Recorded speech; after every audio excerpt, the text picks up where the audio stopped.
छोटी कक्षाओं में हम क्या कर रहे थे, हमेशा बड़ी संख्या से छोटी संख्या घटाते थे, है ना। जैसे 5 ऋण 3, अभी तक तो हमने ये सीखा है, लेकिन आप अब बड़ी क्लासेस में आ गए हैं, तो यहां पर हम देखेंगे कि छोटी संख्याओं से हम बड़ी संख्या घटा रहे होंगे, तो वो संख्याएं कैसे घटेंगी ये हम जानेंगे आज। तो जैसे 5 में से 3 चला गया, कितने बचे? 2 बचे, ठीक है। लेकिन अब हमारे पास ऐसे सवाल आएंगे जैसे 3 - 7, ठीक है। अब आप इसमें दिमाग लगाइए कि क्या होगा, घटेगा कि जोड़ेगा? घटेगा तो आंसर क्या आएगा? घटेगा, ठीक है। तो जब हम अलग अलग चिन्ह देखते हैं, किसी भी संख्या के आगे कोई चिन्ह नहीं है, इसका मतलब है वो धनात्मक संख्या है ना। किसी भी संख्या के आगे कोई चिन्ह नहीं लगा, इसका मतलब क्या है? वो धनात्मक संख्या है, मतलब यहाँ धन है। बाय डिफॉल्ट ये +3 - 7 है, इसको हम ऐसे इस नजरिए से देखेंगे कि यहाँ धन है ना। तो जब अलग अलग चिन्ह होंगे तो वो संख्या कैसी होंगी? घट जाएंगी, घटेंगी ना।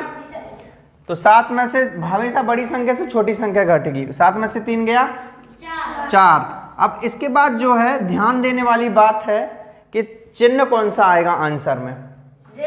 ऋण आएगा। क्यों आएगा? क्योंकि वेरी गुड, बड़ी संख्या में जो चिन्ह लगा है वो चिन्ह हमेशा यहाँ पे आएगा। अब देखो बड़ी संख्या कौन है? 3 और 7 में 7 है, तो इसके आगे वाला चिन्ह देखो 7 है ना, माइनस है, यहाँ पे भी माइनस आ जाएगा, मतलब उत्तर आ गया हमारा ऋण 4। इसी तरीके से यदि ऋण 5 और ऋण 8 सवाल में आया है तो हम इसको कैसे सॉल्व करेंगे? मैंने बताया था एक से चिन्ह होंगे तो क्या होगा? जुड़ जाएगा, और यदि अलग अलग चिन्ह है तो घट जाएगा। यहाँ पे देखो आप, दोनों के चिन्ह कैसे हैं? एक से है, मतलब ऋण ऋण है, उत्तर क्या आएगा? 13 आ जाएगा, जुड़ जाएगा। और आंसर में कौन सा चिन्ह जाएगा? जो दोनों संख्याओं में है। जो दोनों संख्याओं में कौन सी संख्या है, कौन सा चिन्ह? ऋण है, दोनों में ऋण है, तो ये ऋण आ गया, ऋण 13 आंसर, ठीक है। इसी तरीके से अपन एक और उदाहरण लेते हैं, ऋण 5 धन 8। छोटी क्लासेस में देखा होगा बड़ी संख्या जो है पहले लिखते थे, धनात्मक संख्या, और ऋणात्मक संख्या बाद में लिखते थे। अभी आपको ऐसे प्रश्न भी आएंगे। अब देखो घबराना नहीं है ना, गलत करना है। अलग अलग चिन्ह देखोगे मतलब घट जाएगा। 8 में से 5 गया 3, चिन्ह कौन सा लग जाएगा? बड़ी संख्या कौन सी है?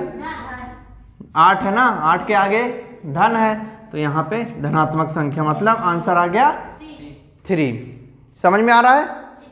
अब एक चीज और है, जब हम ऐसे प्रश्न भी देखेंगे, यहाँ पे 1 माइनस यहाँ रहेगा 2, ठीक है।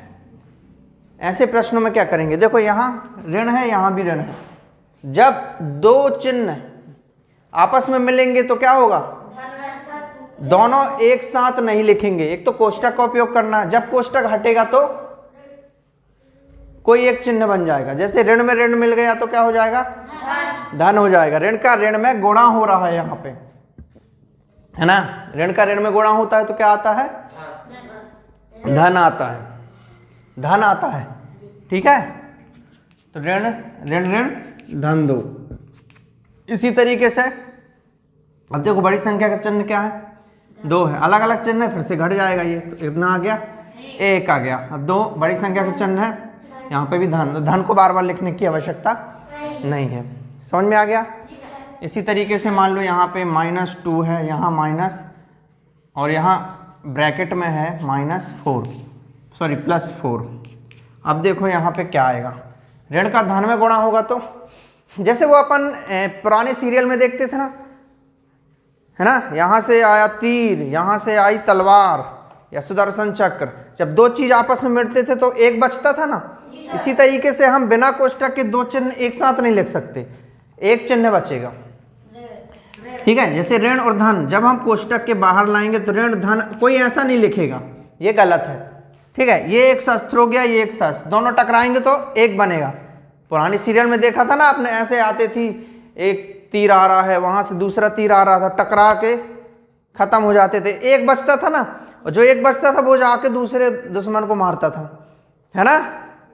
इसी तरीके से दोनों चिन्ह एक साथ नहीं होंगे, तो ऋण और धन का गुणा होगा तो क्या आ जाएगा, ऋण आ जाएगा। ऋण 2 ऋण 4 आएगा, यहाँ पे कोष्टक लगाएंगे हमेशा। तो ऋण जब धन से टकराएगा तो क्या बचेगा, ऋण।